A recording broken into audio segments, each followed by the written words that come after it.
তৃণমূলের ঘর ভাঙল বিজেপি। বড় শোলমারিতে বিজেপিতে যোগদান 100 পরিবারের।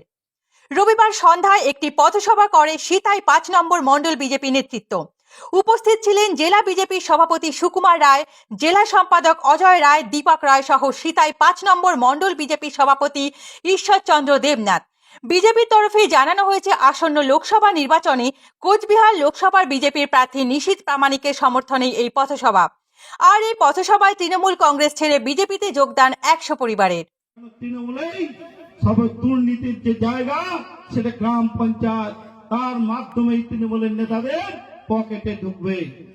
সেই জন্য আমরা দেখেছি নমিনেশন পেপার জমা দেওয়া যাবে না। আমি নিজে দাঁড়িয়ে থেকে আমরা সাহেবগঞ্জ ব্লকে নমিনেশন পেপার জমা দিয়েছিলাম। সেই দিনে একদিনে 100টা গ্রাম পঞ্চায়েতের প্রার্থী আমরা জমা দিতে পেরেছিলাম। কিন্তু তারপরের দিন দেখা গেল আমরা সেখানে যাইনি।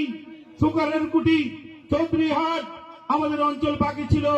সেইখানে তৃণমূলের প্রধান থেকে আরম্ভ করে সব ভারতীয় জনতা পার্টিতে যোগ দিয়েছিল তার কয়েকদিন আগে।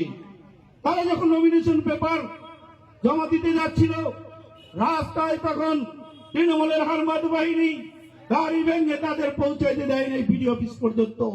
বিনা প্রতিদ্বন্দ্বিতায় 2টা অঞ্চল দখল করলো তৃণমূল।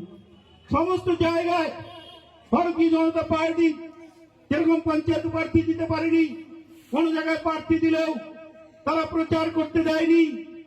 আর যেখানে প্রচার করতে পেরেছে সেইখানে ভারতীয় জনতা পার্টি জিতেছে। এই অবস্থায়ও